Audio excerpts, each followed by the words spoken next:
Os maiores dias festivos. Pessah é o primeiro e Sukkot o terceiro. E vem exatamente 50 dias após Pessah. A Torá foi outorgada pelo Eterno ao povo judeu no Monte Sinai há mais de 3.300 anos. Todos os anos, neste dia, renovamos a nossa aceitação do presente do Eterno.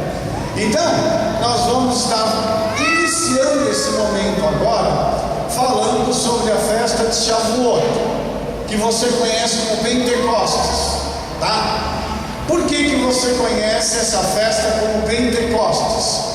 Por causa de uma tradução errada que foi feita na Bíblia, ok? Porque Pentecostes é uma palavra grega, e essa palavra significa 50º dia, e daí surgiram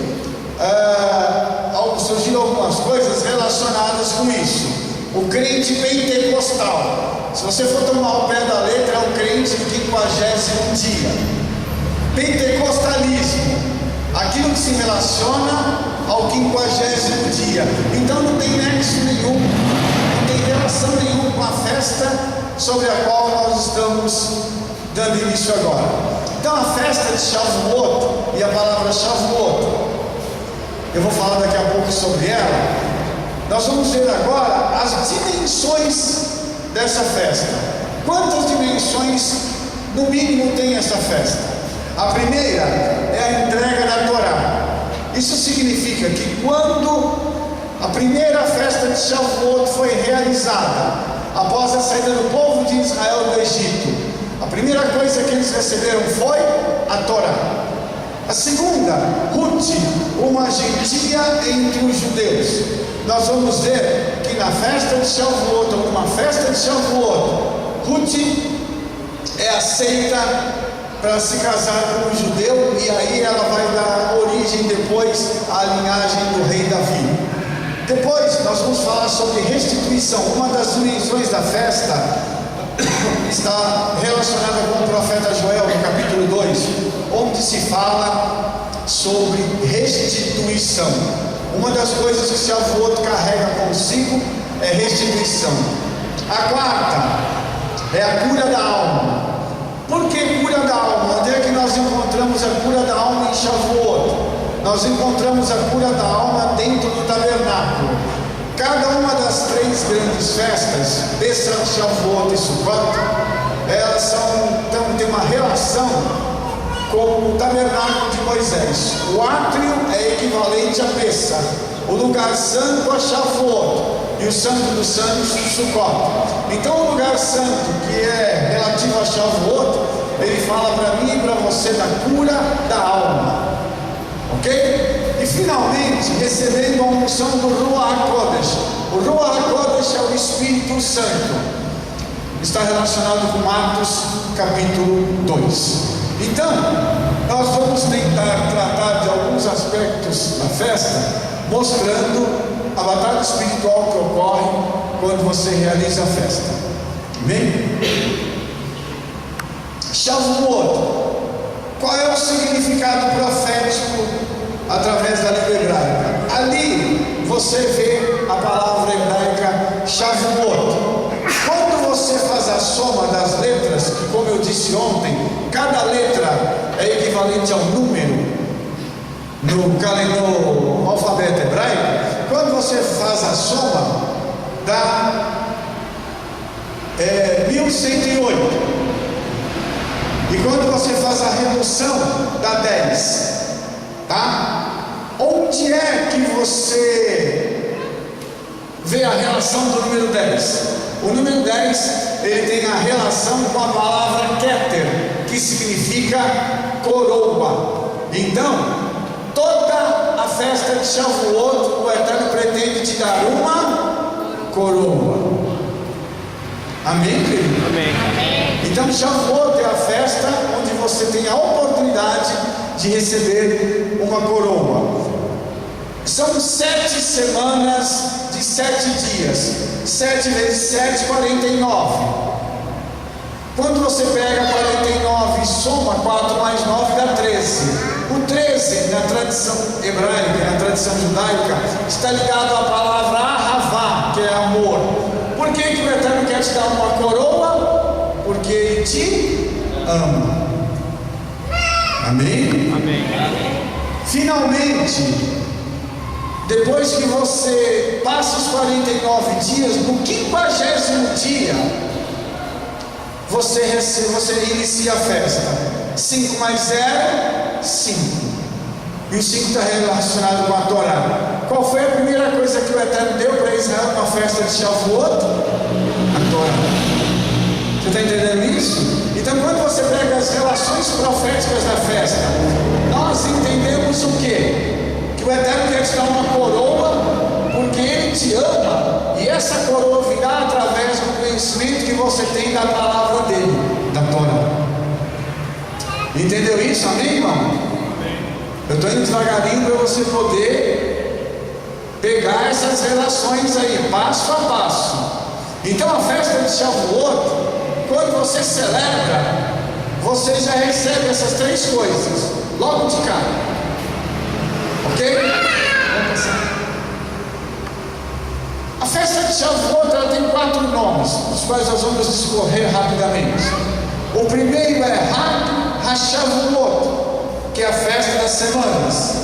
A Torá denomina assim esta comemoração devido às 7 semanas, cuja contagem iniciamos na segunda noite de Pessah.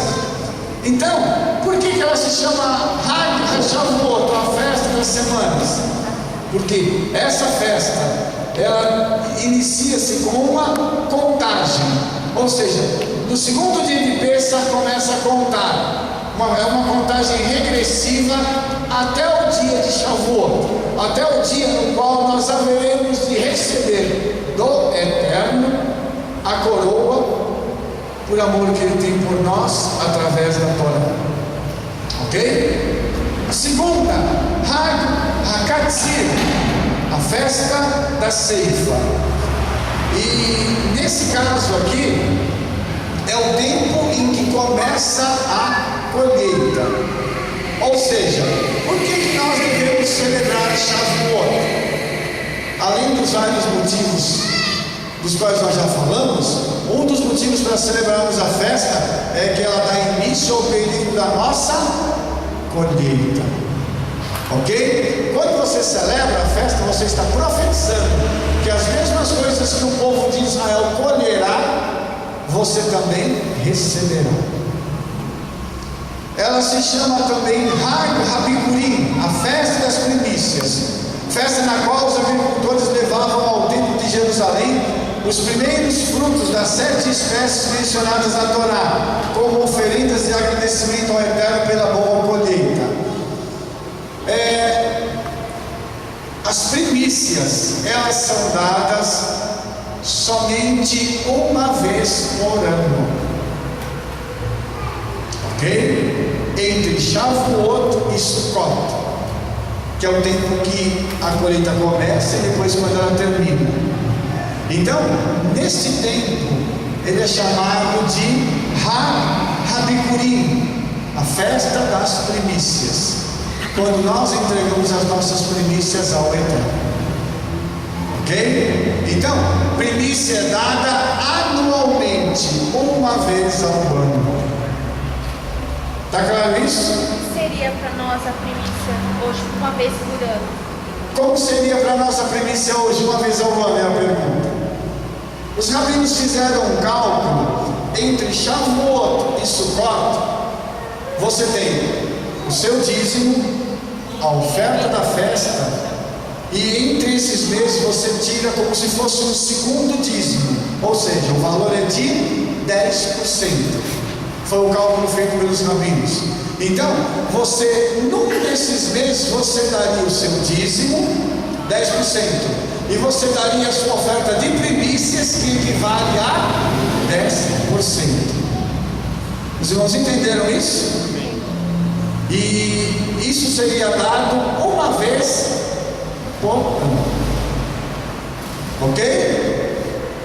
Aí não tem nenhuma, a relação não existe com aquela oferta que é dada para os pobres. Os pobres também não acrescentam. Não tem nenhuma relação com a oferta dada aos pobres. Tá? Primícia é uma coisa, oferta é outra. ok? São várias as ofertas que existem na Bíblia. Tem uma oferta que ela foi tirada para se construir um tabernáculo. Como é que se chamou essa oferta? Oferta alçada. Qual era a finalidade dessa oferta? Construir-se o tabernáculo. Entendeu isso? Então, para que serve uma oferta alçada? Para se cuidar de alguma coisa relativa ao templo. Entendeu isso? Cada oferta tem uma utilidade dentro da Escritura. Infelizmente, hoje se tem dado nomes às ofertas, mas não para cumprir as finalidades que elas têm na Escritura. Ok? Só continuando aqui. Zman Matan Torateno, a data da entrega da nossa Torá. Esta denominação não consta na Torá. Foi atribuída pela tradição popular como um dia em que o povo de Israel recebeu os mandamentos no Monte Sinai. Essa determinação é uma determinação interessante, porque ela nos ensina que a Torá foi nos entregue pela primeira vez no Monte Sinai, numa festa de Shavuot. Então o judeu celebra ainda hoje que o Eterno entregou a ele a Torá. E hoje eu e você temos acesso à Torá. Então nessa festa nós celebramos ao Eterno aquilo que Ele nos deu através da sua palavra. Pode passar, por favor? Quais são os costumes principais da festa?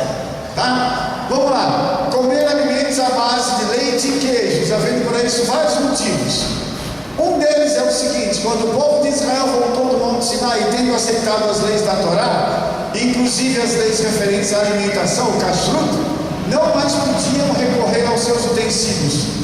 Como era um Shabat e não podiam seguir à risca essas leis, alimentavam-se somente de leite. Tá? Então, um dos motivos é porque o povo judeu tem uma alimentação básica dada pela Torá. Ou seja, o judeu não come qualquer coisa. O judeu come aqueles alimentos que estão prescritos na Escritura. Todos nós deveríamos comer assim. Ok? A Bíblia tem um guia alimentar para nós. E uma das coisas que se faz é comer de acordo com a dieta do Todo-Poderoso. Isso evita um monte de doenças e evita você violar a palavra do Eterno. Ok? Uma outra coisa, a festa é enfeitada, as sinagogas são enfeitadas com plantas e flores bonitas, em lembrança ao Monte Sinai, que nesse dia foi enfeitado pelo Eterno para o grande evento. Então, quando nós decoramos uma igreja, ou uma sinagoga, uma congregação, nós colocamos ramos de árvores frutíferas, além dos 7 elementos da festa de Shavuot, das 7 frutas. Entendeu? Então uma das coisas que nós fazemos é decorar com árvores frutíferas. Por quê? É o tempo da colheita. Ok? Então nós estamos profetizando a nossa própria colheita. Ok? Uma outra coisa, fazemos um learning, uma noite de estudos, por um motivo muito interessante. Nossos antepassados, na véspera do recebimento da Torá, ao invés de ficarem acordados, se preparando para o tão sagrado dia, foram dormir. Para corrigir esse ato, consolidou-se o costume de dedicar a primeira noite de Shavuot ao estudo da lei, da Torá. Então, uma das coisas que o judeu faz é ficar acordado, estudando a palavra, para receber a festa. Entendeu? A ansiedade que ele tem hoje por essas festas é tão grande que ele fica acordado, lendo a palavra, estudando a palavra para receber aquilo que o Eterno tem para ele. Uma outra coisa, nós lemos o livro, do livro de Ruth, uma vez que o acontecimento central do livro ocorre bem nesta época da safra.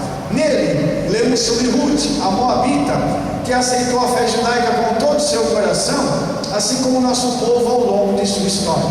Então, um dos costumes de Shavuot é se ler o livro de Ruth, para a gente lembrar que um dia o Eterno colocou uma gentia para fazer parte do povo de Israel.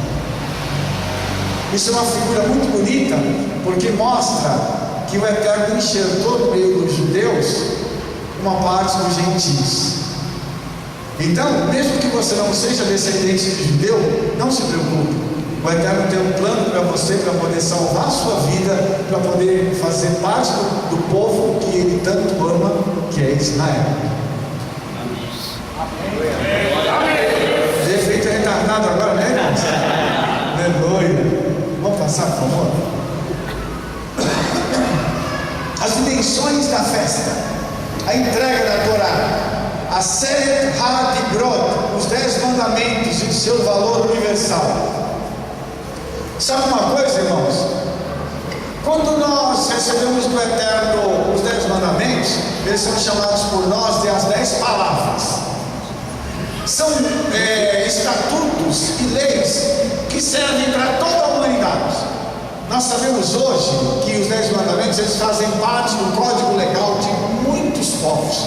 Muitos países têm como base os 10 mandamentos para regerem a sua Constituição, ou seja, fazem parte das leis do país.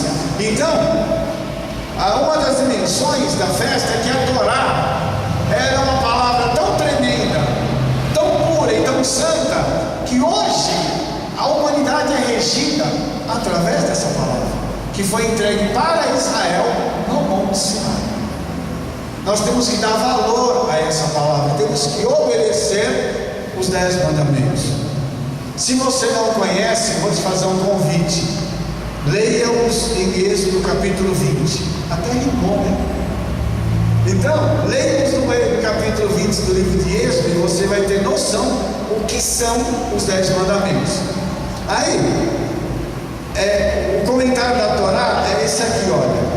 As leis divinas não existem apenas para os judeus, depositários da Torá, mas para muitos povos, nas escolas, nos templos e igrejas, onde se lê a Bíblia e onde se cantam os Terrilim, os salmos de louvor ao Eterno.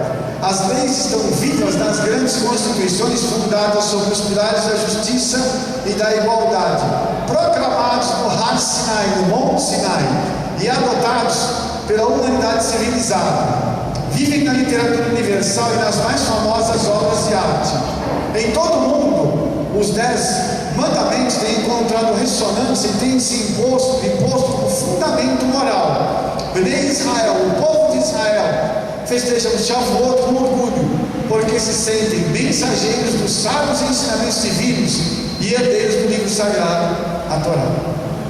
Conforme o comentário que eu já tinha feito anteriormente, o povo de Israel, ele se orgulha, né? Põe essa palavra entre aspas, ele se orgulha do Eterno ter dado a ele todo esse código legal e moral, para que a humanidade possa se reger através dele, ok? Então hoje eu e você temos a oportunidade de ter isso na mão, porque foi dado para Israel lá no Monte Sinai, num tempo no qual Israel estava festejando Shavuot e recebendo como presente essa palavra. Pode passar, por favor. Curiosidades sobre a Torá. A divisão da Bíblia em capítulos não é de origem judaica, foi feita por cristãos com o intuito de reinterpretar certas passagens e durante os debates religiosos da Idade Média acabou tornando-se necessária para nós, suplantando apenas o uso da divisão da Torá em parashot pequenas e grandes. Ou seja, você sabia que a Bíblia que nós temos hoje dividida em capítulos não teve origem no povo judeu. O judeu não dividia a Bíblia dessa forma. Ela é uma leitura contínua, dividida somente em porções da Torá. Ok? Quem fez isso foram os cristãos. Ok? Então a Bíblia originalmente não tinha isso. Outra coisa, as tábuas da lei nunca foram tábuas da lei. Você sabia disso? Sim, as leis da Torá existem, mas muito mais do que 10. Para ser mais preciso, existem 613 leis e mandamentos. Tá? Então, na realidade, irmãos, quando nós falamos 10 mandamentos, não existem só 10, tem muito mais do que isso. Tá? E, infelizmente, existem pessoas que não conseguem cumprir nem os 10, quanto mais esses outros aí. Então isso é uma coisa muito séria para a gente parar e pensar, ok? Os 10 mandamentos têm um total de 620 letras, correspondendo aos 613 preceitos da própria Torá e mais 7 estabelecidos pelos sábios, tá? Ou seja, isso significa que que os 10 mandamentos têm origem divina e aceitação humana, ok? Os 10 mandamentos foram escritos em 2 tábuas. Os primeiros 5 na primeira tábua falam sobre o comportamento entre a pessoa e o Eterno. E os últimos 5, a segunda, relacionam os mandamentos entre as pessoas e seus semelhantes. Então, eu gostaria que você pudesse entender as palavras de Yeshua. Quando ele disse assim, que a Torá se resumia em 2 coisas: amar o Eterno sobre todas as coisas e ao seu próximo como a si mesmo, ele estava usando esta divisão.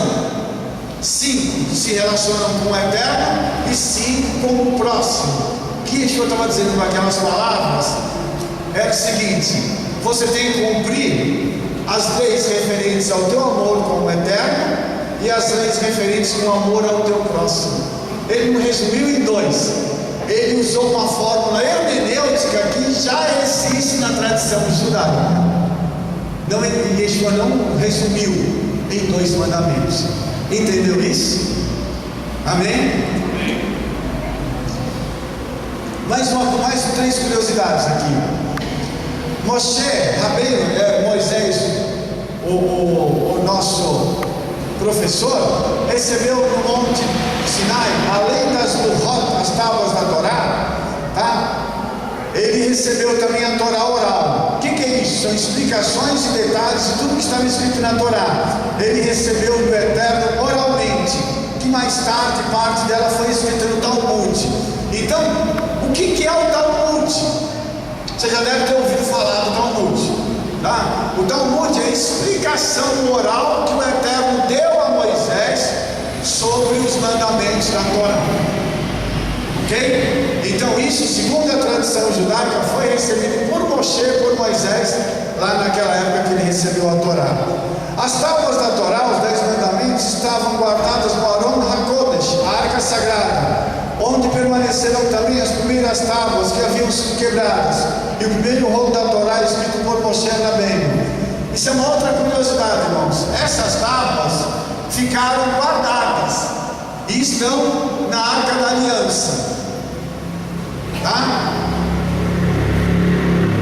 Não olha para mim com essa cara, elas estão em Israel hoje, tá? A Arca da Aliança está em Israel. Agora não dá para explicar, eu teria que fazer um outro seminário para explicar isso, tá? Mas se um dia o Eterno assim permitir, nós falaremos sobre isso. A Arca da Aliança, com essas tábuas, estão em Jerusalém hoje. Oi? As tábuas, elas eram feitas de safira, ok? Safira é uma pedra preciosa, os irmãos sabem disso, né?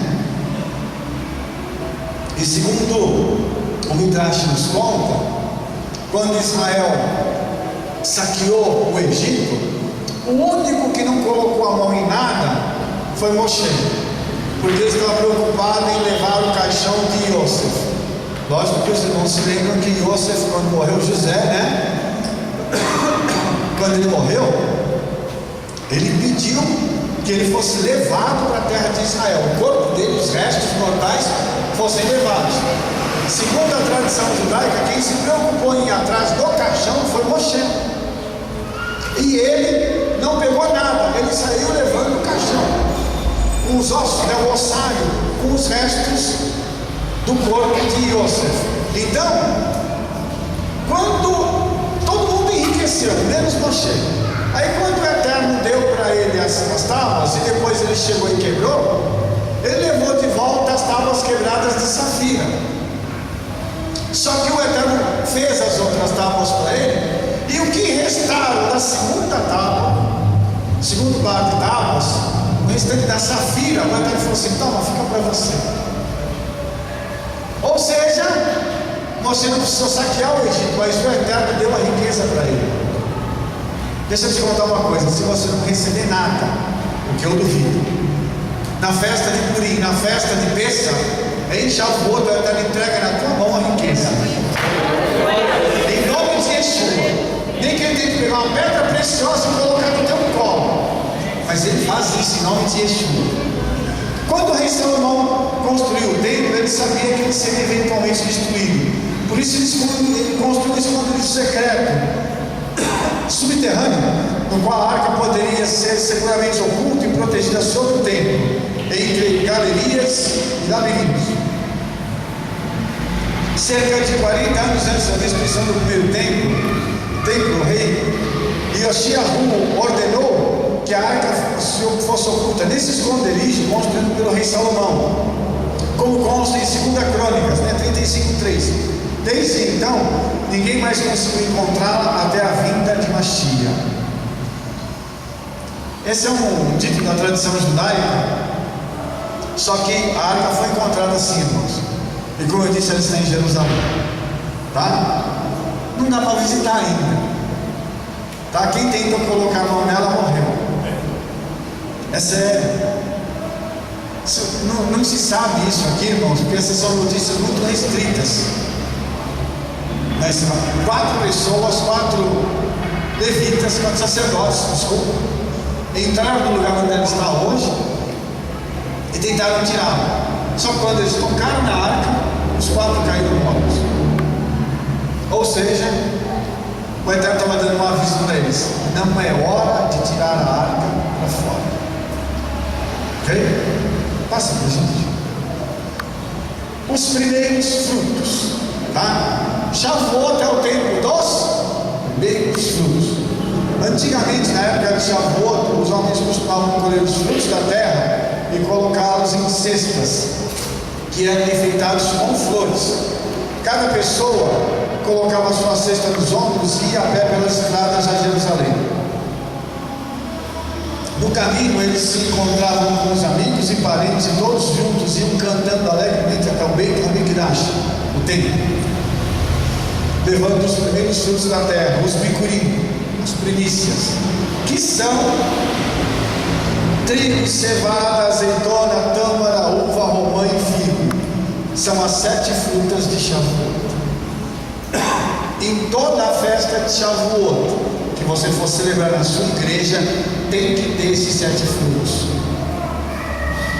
Cada um deles tem uma alusão profética a algo que precisa ser tratado na nossa alma e no nosso caráter. Ok? Por isso esses frutos são necessários para a celebração da festa. Ok? Vamos lá.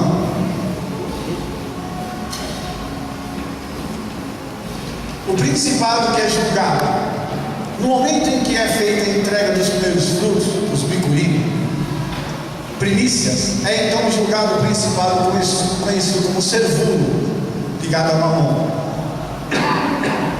Sua ligação com as finanças fica clara aqui, pois os primeiros frutos determinam a quantidade e a qualidade da colheita. Preste atenção no que eu vou te falar agora.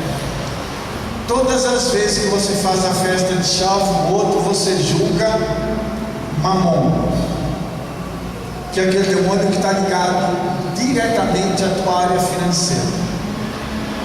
Quando você chega diante do altar e entrega a tua oferta no altar, esse principado está sendo julgado. Aí ele não tem autoridade para comprometer o restante da tua colheita. Entendeu isso? Amém. Veja o que eu coloquei ali.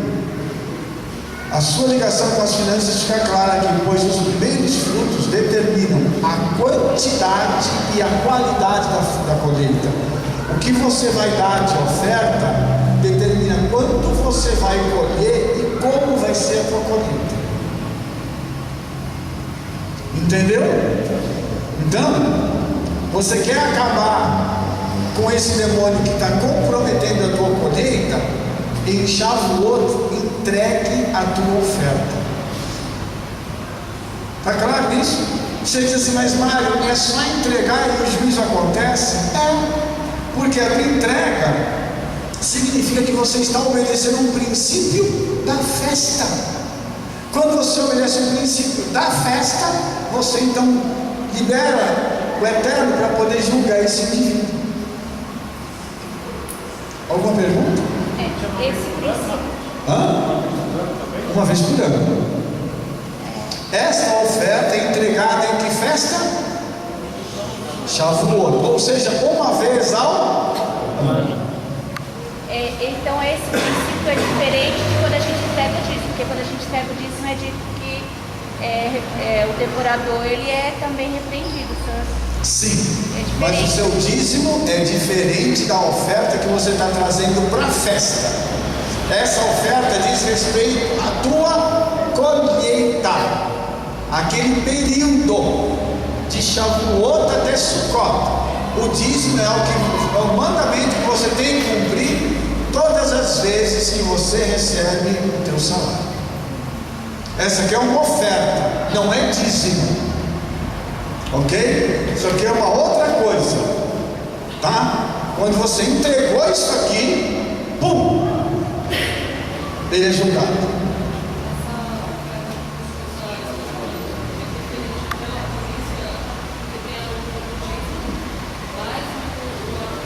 Exatamente. É essa a primícia.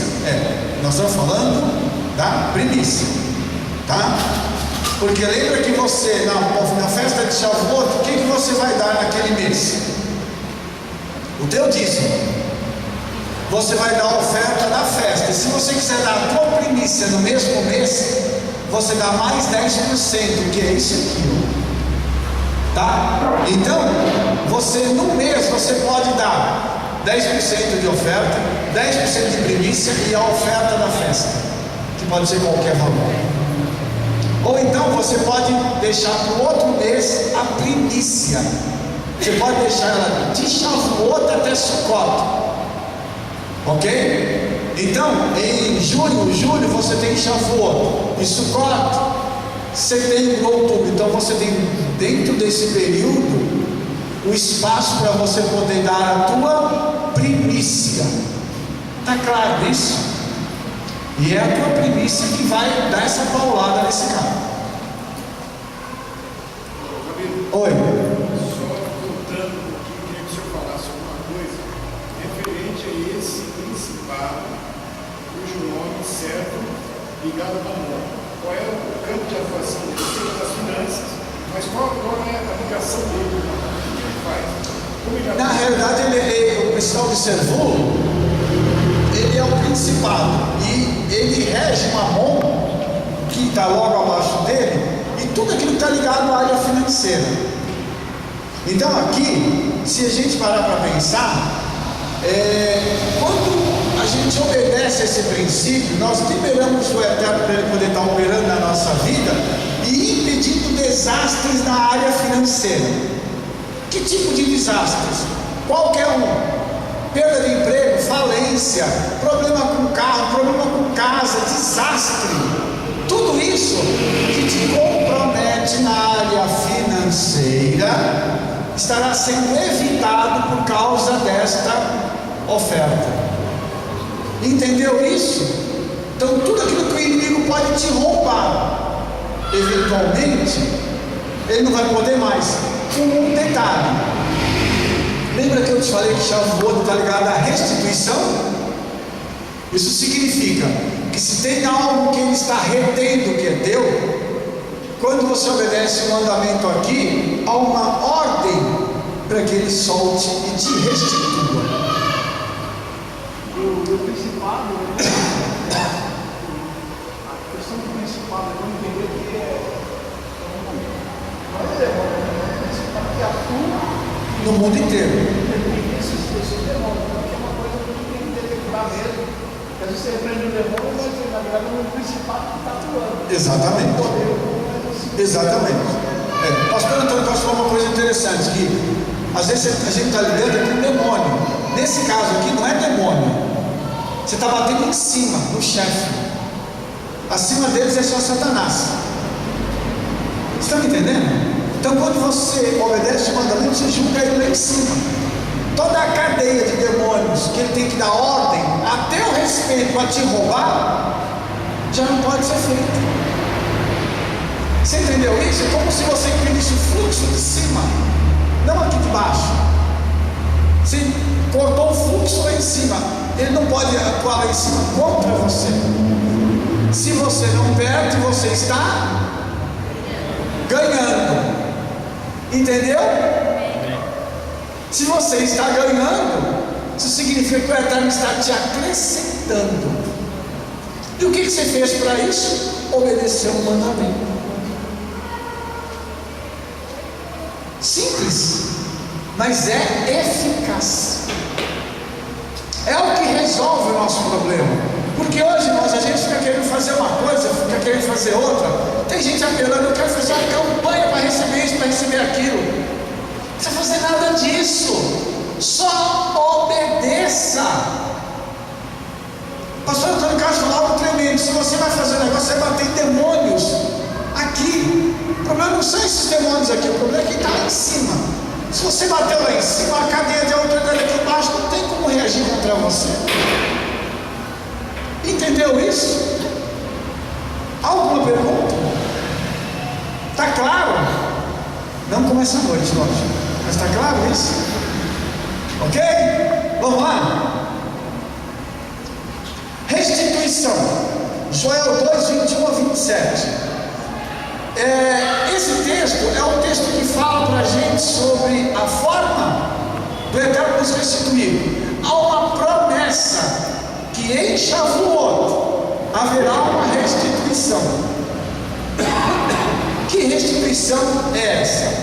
O texto diz ali que ele restituiria os anos. Você está enxergando aqui no meio do texto? E restituir-vos-ei os anos, tá? Que foram consumidos pelo gafanhoto, a locusta, o purão e aruco, meu grande exército que enviei contra vós.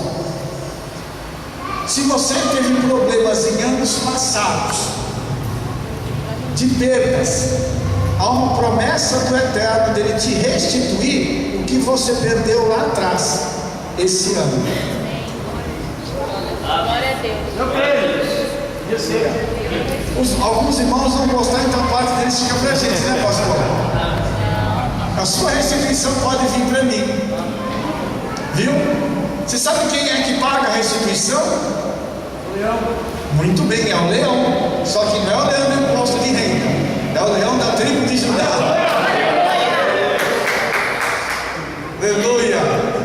Aí, quando você recebe a restituição, o que acontece? Está escrito ali: e comereis abundantemente, ficareis satisfeitos, e louvareis ao nome do Eterno, vosso Elohim, que procedeu para convosco maravilhosamente, e o meu povo não será mais envergonhado.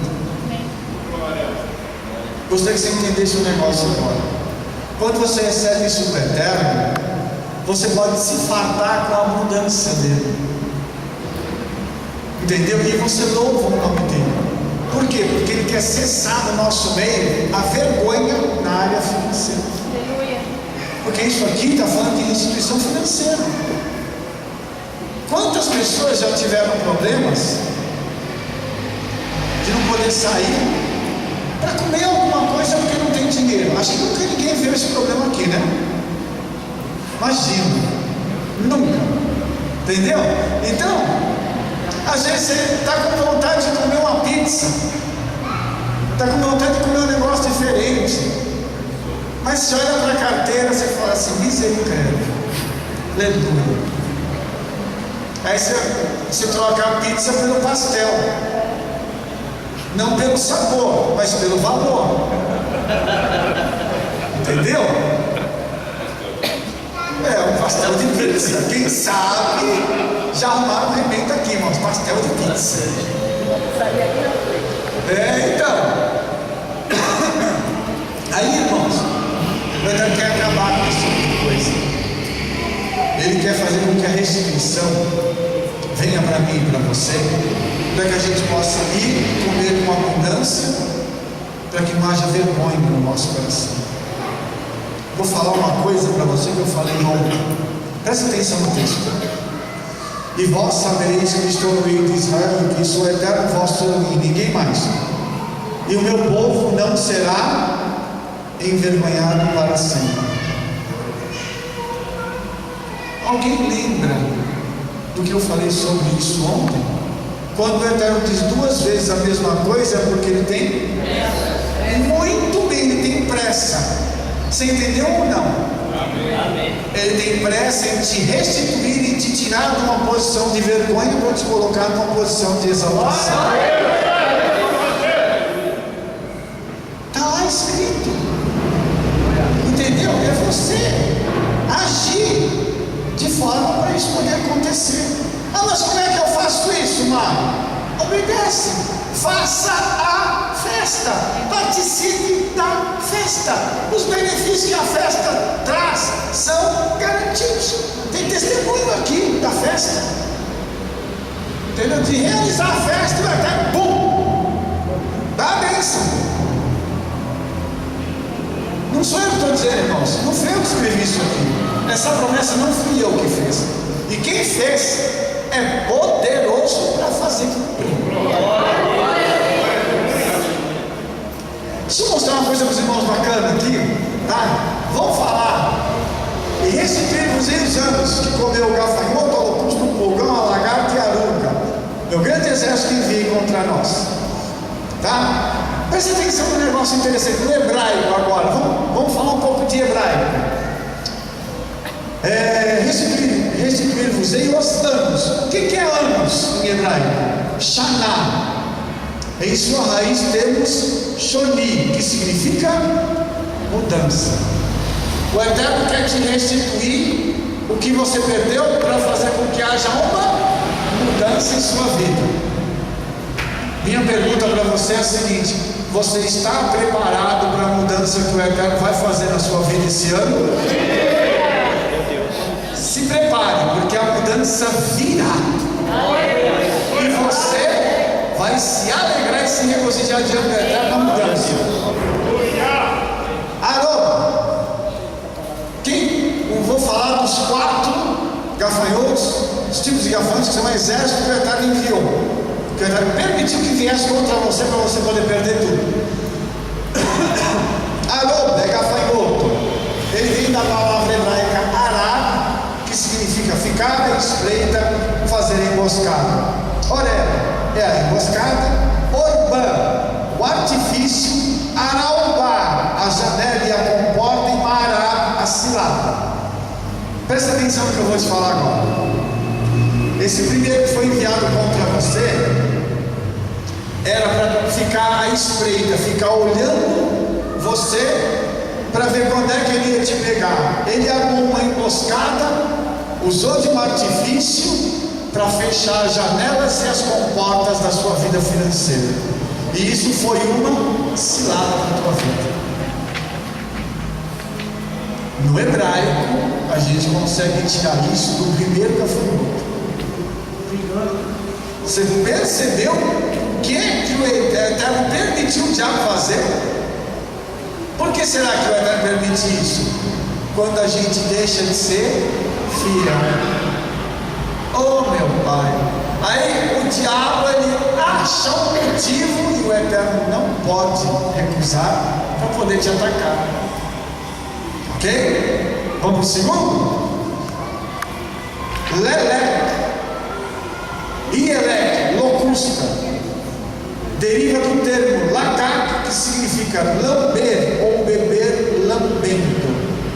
É um gafanhoto novo no seu estado larval. Depois que você perdeu tudo, ele ainda veio para poder lamber o resto da tua situação financeira. Isso aconteceu comigo, irmãos. Isso aconteceu comigo. Me permitiu perder tudo que eu tinha.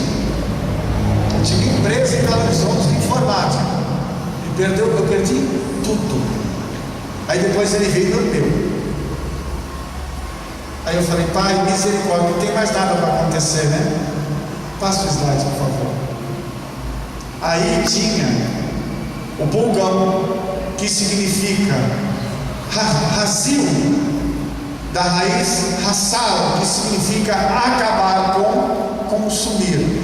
Na sua raiz ainda temos razão, que significa represar, amordaçar, e também rosen, que significa riqueza, tesouro. Depois que chega nesse estágio, ele tenta acabar com você e consumir sua vida. Como é que ele faz isso? É como se ele te represasse e te amordaçasse, para você poder ficar imóvel e impossibilitado de fazer qualquer coisa, porque ele tirou toda a tua riqueza e o teu tesouro. Chocante, né? Vamos continuar só mais um pouquinho? Aí depois tem o gazan, que é a lagarta, né? Do mesmo verbo gazan, que significa cortar fora. Neste estágio, o gafanhoto ataca as folhas das oliveiras depois de todo o resto ter sido consumido. Então se dá-se a devastação total daquela planta. Em sua raiz temos gazar, que significa derrubar, cortando, cortar fora, dividir, arrancar. O último estágio, qual é? Depois que a vida financeira foi devastada, ele vem para te cortar fora e acabar com o restante da sua vida. Ok? Então, depois que ele consumiu todo você, aí ele vem para devastar o resto da sua vida. Tudo isso por causa da desobediência na área financeira.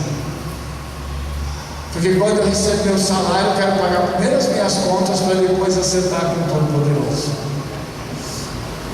Aí acontece isso, depois o pessoal chega e fala assim: ah, só podia orar por mim porque a minha vida financeira está ruim.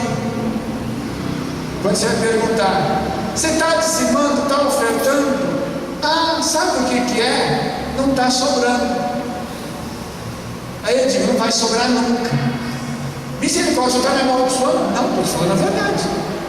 Quando você coloca o eterno em segundo lugar, o diabo entra e fica em primeiro. Está claro isso, irmãos? Então, vai acontecer tudo isso aí. Só que o eterno, quando a gente passa a obedecer, ele passa um processo de restituição. O que é isso? Shilam, estar completo, ter plenitude. Não olha para lá, olha para mim primeiro, para mim. Quando você volta a obedecer, o eterno te tira do estágio que estava tudo acabado, para te colocar no estágio de plenitude, de tudo voltar a estar completo na sua vida. Amém. Aí não vai mais haver falta. Porque o que é falta, irmãos? É quando algo não está na medida que deveria estar. Quando é que falta gasolina no carro? Quando o tanque não está completo. Aí o eterno, quando você volta a obedecer, é tão bom que ele fala assim: vou te colocar de volta no lugar onde você estava. Aí, na raiz da palavra Shilam, temos Shalom, que significa paz, prosperidade, bem, interesse, segurança, saúde. Shalom, também na raiz, que significa estabelecer uma aliança de paz. Shalem, que significa perfeito, inteiro, completo. Shilem, que significa recompensa. E Shilomam, que significa retribuição. Quando você volta para o estágio do eterno, além de ele te fazer as coisas estarem completas e plenas, ele te dá Shalom. Shalom é um negócio, irmãos, que quem não tem não consegue fazer nada durante o dia. Shalom te dá equilíbrio. Quando você tem a Shalom do eterno, você entra em qualquer coisa e você sabe que o eterno está no controle. Quem não tem Shalom, puxa os cabelos, né? Quem tem, né? Puxa os cabelos, vai começar a se arrancar todo, né? Por quê? Porque a pessoa entra em desespero. Por lhe faltar o quê? A confiança de que o eterno vai fazer. Aí, quando você tem a Shalom, você também tem uma aliança de paz com o eterno. Não é com qualquer um, você não tem uma aliança de paz com ele, você tem com o Todo-Poderoso. E quem tem uma aliança com ele, jamais fracassa. Outra coisa, depois de ter essa aliança de paz, você fica perfeito, inteiro, completo. E você recebe a tua recompensa. Aí, a tua retribuição é plena. Entendeu isso? O eterno é capaz de fazer qualquer coisa desde que eu o obedeça. Alguma pergunta? Vamos passar? Gentios entre os judeus. Quem foi Ruth? Duas opções: voltar atrás ou caminhar rumo ao desconhecido. A opção de Ruth, os resultados da opção correta: uma nova pátria, um novo trabalho e o reconhecimento. Ruth, nós sabemos que foi uma moabita, uma mulher que acabou se casando com um judeu, depois ele morreu, a sogra ficou viva, a sua cunhada também perdeu seu marido e a sogra disse: voltem para a casa dos seus pais. E Ruth então tinha duas opções: ou ela voltava para casa para ficar com a mãe, ou ela saía rumo ao desconhecido. Ela fez a segunda opção, porque ela sabia que o Eterno era capaz de fazer alguma coisa. Ela reconheceu que o Deus de Israel era poderoso para mudar a vida dela. Aí ela faz a opção correta, né? Ela recebe uma nova pátria, um novo trabalho e reconhecimento. Todas as vezes que eu enxalvo o outro, faço a opção certa, eu recebo tudo isso. Aleluia. Ok? Passa comigo. Os gentios agora abençoam os judeus. Entendeu? Aí você vai ter Ruth sendo a mulher que vai estar junto dos judeus para ajudá-los, para abençoá-los com o seu trabalho. E ela vai ser tomada então por Boaz, que vai se tornar um remidor daquela mulher, para que através dela haja um casamento e ela passe a fazer parte da linhagem do Messias. Na festa de Shavuot você é inserido na família de Yeshua HaMashiach. Ok? A cura da alma, rapidamente aqui, irmãos. Lembra que eu falei do pátio, ou do átrio, o santo lugar e o santo dos santos? Aqui, no santo lugar, onde representa a alma, tá? Você tem a menorá, a mesa dos pães da proposição e o altar de incenso. A menorá representa a luz do Eterno. Toda luz, ela coloca por terra as trevas. E toda vez que a luz vem na minha alma e